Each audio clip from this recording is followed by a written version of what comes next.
Welcome to another episode of Sewing Bits. I'm Susan Harris from Quilt Lizzie, and we're going to talk about squaring fat quarters today.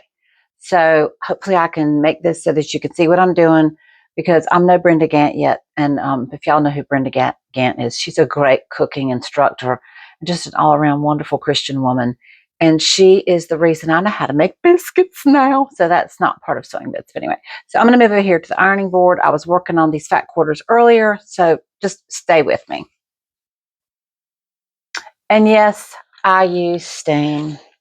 Steam, good old beautiful steam on my fabrics. Look at this. Now, for those of you that shop with Quilt Lizzie in Eastern North Carolina, you are aware of the fact that we cut our fat quarters 19 inches.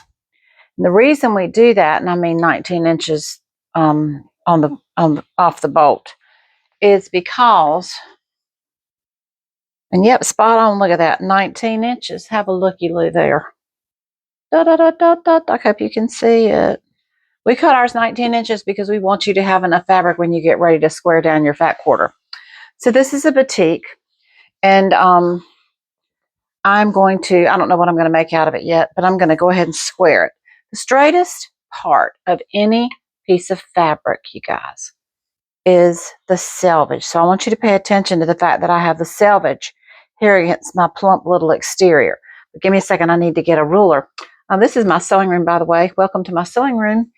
And can you see, let's see, there's my wall of rulers. I think I can, this video business is really something. Here's my rulers. So I'm just going to pull off my 6 by 24 and use it to square this piece of fabric. And the way I'm going to do it is, I want you to pay particularly close attention to this. I'm going to zoom in if I possibly can. I don't know, that'll let me do that. I'm going to line up, you straighten from the right. You straighten from the right and you cut from the left, okay? Now, if you're left-handed, you got to make this the opposite way.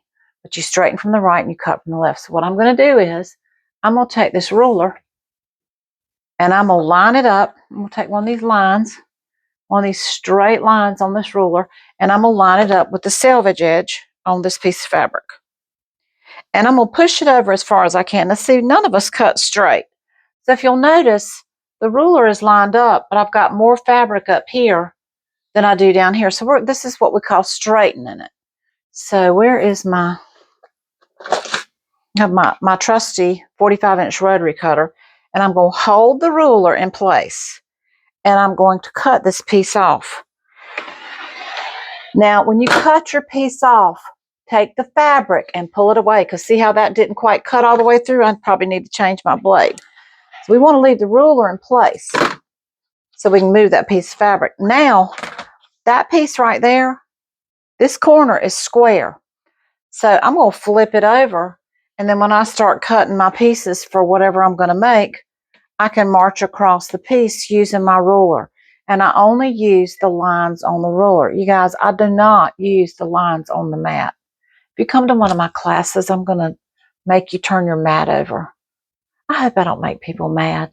But you know, you don't get all this white stuff without having some experience. But I do believe in using the rulers. These are hard plastic. They are always going to be laid out perfectly, and you can get wandering all over your mat. I do like the rulers. I do like the lines on the mat for measuring things I've already cut. But I always cut with my ruler. And we'll have some more classes on that. I'm Susan Harris from Quilt Lizzie. Thanks.